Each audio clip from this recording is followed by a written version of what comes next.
लोग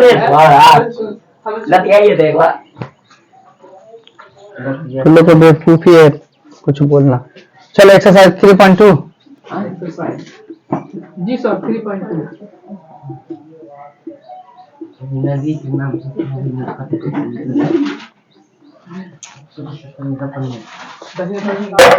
ला। चलो कह रहा निम्न समस्याओं में रैखिक समीकरण निरूपण बनाइए और उसको ग्राफीय विधि से हल करना है। ग्राफ तो बता देते हैं लेकिन ग्राफ लंबा हो जाएगा, इसको सवाल को अपने हिसाब से बनाना है। कह रहा है कक्षा एक्स के 10 विद्यार्थियों ने एक गणित की पहली प्रतियोगिता में भाग लिया। यदि लड़कियों की संख्या लड़कों की संख्या से 4 अधिक हो तो प्रतियोगिता में भाग लिए लड़कों की संख्या लड़कियों की संख्या ज्ञात कीजिए। तो माना कि लड़कों की संख्या बराबर x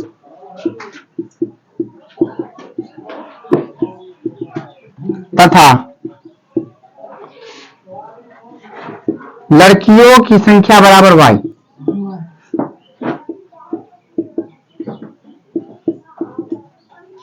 प्रश्न से देखो क्वेश्चन सुनो ध्यान से। क्या करा कह रहा है कक्षा 10 का जो छात्र था, कक्षा 10 के उसमें 10 विद्यार्थी था और 10 जो था क्या लिया था, गणित में भाग लिया था, गणित के प्रतियोगिता में। तो विद्यार्थी जो था क्लास में वो 10 क्या था, लड़का और लड़की दोनों मिला के था 10 विद्यार्थी। समझ रहे बात? कह रहा है कक्षा x के 10 विद्यार्थी। अब ये नहीं बताया गया कि कितना लड़का कितना लड़की, तो हम क्या माने, लड़का को x लड़की को y, ये दोनों मिला के कितना विद्यार्थी 10 विद्यार्थी, ये 10 भाग लिया था। अब कह रहा है आगे पुनः प्रश्न से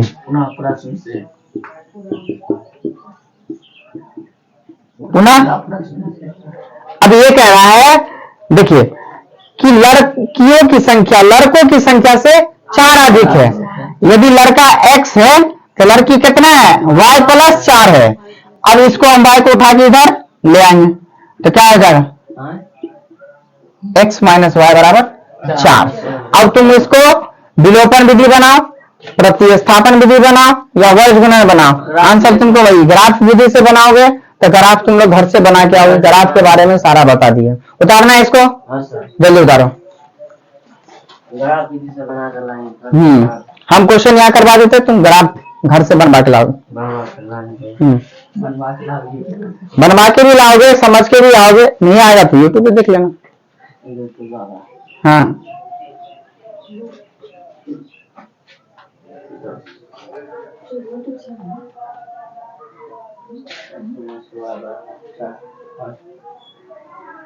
हो गया सर।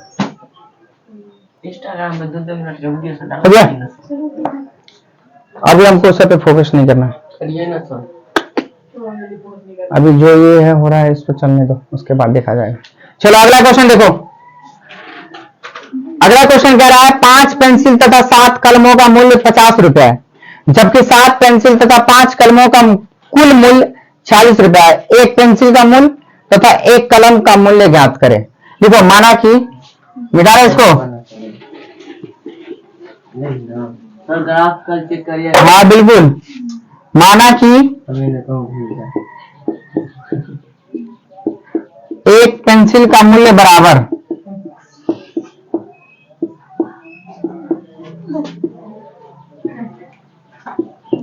x तथा एक कलम का मूल्य बराबर y रुपया। प्रश्न कह रहा है कि 5 पेंसिल को हमने क्या माना x, तो 5 को x से गुना किया तो 5x, ये दोनों मिला के और 7 कलम मिला के कितना रुपया में, 50 रुपया में। समीकरण फर्स्ट। अब आ जाओ, फिर आगे कह रहा है 7 पेंसिल, पुनः प्रश्न से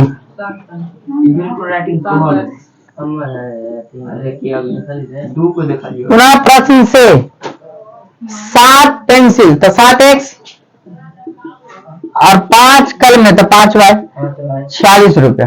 समीकरण सेकंड। ये 7x 5y से कहां से आ गया समझ गया? पेंसिल को हमने क्या माना? यदि 1 रुपया में x आम तो 2 रुपया में कितना है आम?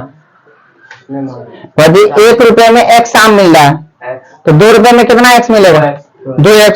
तो उसी तरीका से यहाँ पे एक पेंसिल का दाम है 1 रुपया, इसीलिए 7 पेंसिल का दाम कितना आ जाएगा? 7x। इसीलिए यहाँ पे 7x है या 5y है। समझा बात? इसको बड़ा विधि से बनाना है। कैसे कर रहा है? यहाँ पे क्या लिखा है? यहाँ पे देखिए क्या लिख दिया? दीपक पागल है सब, पूरा दोनों देखिए तो सब पागल है, सबको मजाक लग रहा है ना, मार पीट के भगा देंगे घर। देख रहे हम खेला। बिल्कुल हुई है। चल काम कर रहे काम कर। चलो आप आगे देखो।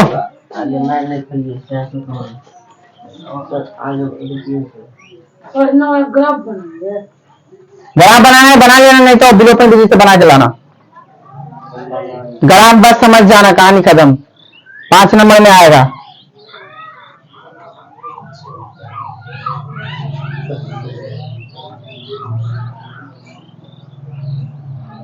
हो गया?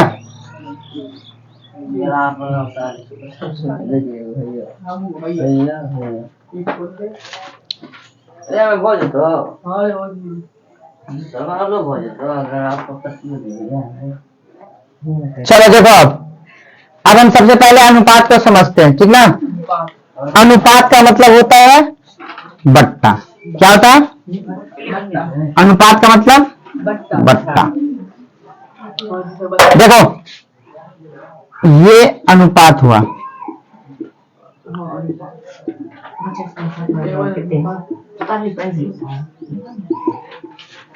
ये अनुपात हुआ। अनुपात का मतलब होता है बट्टा, यानी क्या हो जाएगा? A1 बट्टे A2, B1 बट्टे C1 बट्टे। अब इस टाइप के क्वेश्चन को हम बनाएंगे। क्वेश्चन क्या कह रहा है? अनुपात A1 बट्टे A2, B1 बट्टे B2 और C1 बट्टे C2 की तुलना कर ज्ञात कीजिए कि निम्न समीकरण युग्म द्वारा निरूपित रेखाएं एक बिंदु पर प्रतिच्छेद करती है, समांतर है अथवा समपाती है। अब देखो इसको क्या कह रहा है कि ग्राफीय विधि से हल नहीं करना है, लेकिन तुम्हें याद रखना है कि ग्राफीय विधि और बीजगणितीय विधि। किस विधि? बीजगणितीय विधि मतलब ये होगा कि तुम्हें सीधा सा बोल देगा कि अनुपात में बदलिए और बताइए कि ये कौन सी रेखाएं हैं, ठीक। उसको बाद ऐसा भी पूछेगा, अगर जो भी है उसको ग्राफ विधि से बनाइए, अगर ऐसे समांतर है तो ग्राफ विधि से बनाइए, अगर प्रतिच्छेदित करती हुई है तो इसको ग्राफ विधि से बनाइए। तो जैसा कंडीशन पूछेगा उस हिसाब से काम करना है। चलो अब हम एक सवाल को लेते हैं।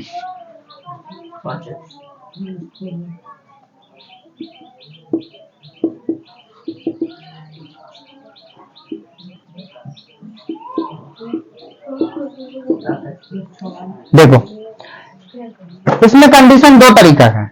अब तुम देखो यहाँ पे 4 अक्षर हो रहा है, 1 2 3 4, 1 2 3 4, लेकिन इसे तुम्हें कितना 3 में बांटना है, लेकिन यहाँ कितना है 4। हम इसको 3 में बांट लेते हैं। चाहेंगे तो 0 को मिटा भी सकते हैं, कोई दिक्कत नहीं, लेकिन 0 अब दे दिया है तो हम इसको 0 का काम कर लेते हैं। यहाँ देखो 5x 4y, 0 माइनस प्लस है तो उधर जाएगा, हो गया। इसको नीचे वाला 7x 6y, 0 प्लस 9, हो गया। हम अभी अनुपात मिटा रहे हैं। अब ये समीकरण का काम खत्म हो गया।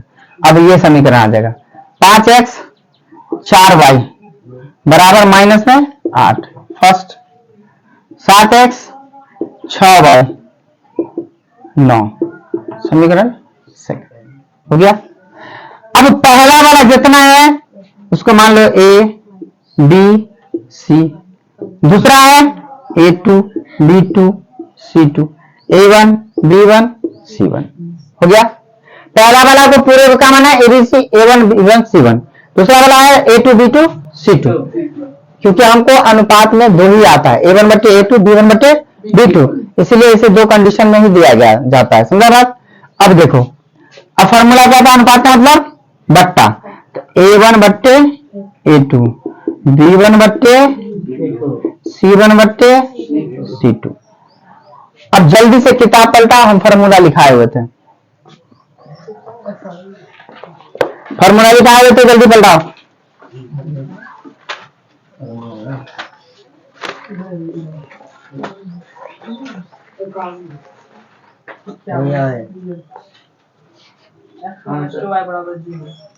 अब यहाँ पे आ जाओ, A1 का मान कितना 5, A2 का मान 7,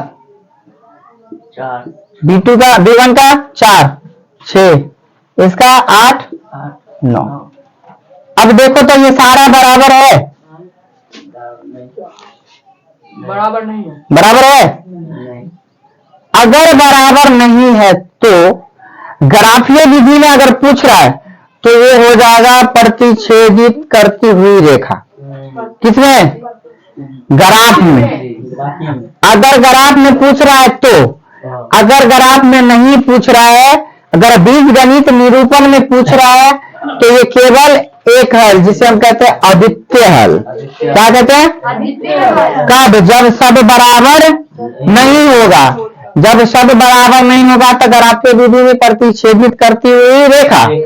अगर बीजगणित में पूछा था केवल एक हल, जिसे कहते हैं अद्वितीय हल। आगे आ जाओ।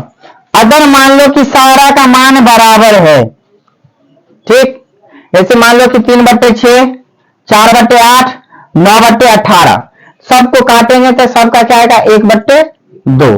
कितना आएगा? 1/2। अगर सारा बराबर है तो ग्राफीय विधि में क्या? जी, संधिया, संधिया के, हाँ बुझ गई हम बात। देखे पर देखिए इधर क्या तो नहीं आवे ना बच्चा सब लग चल बाहर में रखे थे। हाँ, तो क्या था? बीजगणित रूप में पूछेगा तो क्या बोलेंगे इसे? अपरिमिति रूप से अनेक हल। अगर इसे हम बोलेंगे ग्राफीय विधि में, बताइए तो संपाती हल। तब यदि सब मान बराबर होगा, तब सबका मान बराबर होगा तो ग्राफीय में पूछेंगे तो, और बीजगणित में अपरिमिति रूप से अनेक हल। अब मान लो कि दो मान यहाँ वाला बराबर है, तीसरा मान अलग है। मान लो यहाँ 1/2, 1/2, यहाँ पे 3/2 आ गया। तो ग्राफीय विधि में कौन सा? समांतर रेखा। और इसी को अगर पूछेगा बीजगणित विधि में तो कोई हल नहीं। समझ रहे बात? क्या पूछेगा? अब हम पूछते हैं, यदि सारा अलग अलग हो तो बीजगणित में बताओ, और हाँ, और ग्राफीय में? गलत है, गलत है। केवल एक किसमें? बीजगणित में। और ग्राफ में प्रतिच्छेदित करती हुई रेखा। यदि सारा मान बराबर हो तो संपाती। किसमें? ग्राफी में। ग्राफ बनाएंगे तो संपाती लगाएंगे, अतः यह संपाती है। अगर इसको ले जाएंगे बीजगणित में तो अपरिमित रूप से अनेक हल। अब आजा, दो मान बराबर एक मान अलग हो तो समांतर रेखा। किसमें? ग्राफीय विधि में। और उसका बीजगणित में ले जाएंगे तो कोई हल नहीं। बस इस तरीका से तुम लोग अब सवाल जो है यहाँ A1/A2 वाला बनाओ।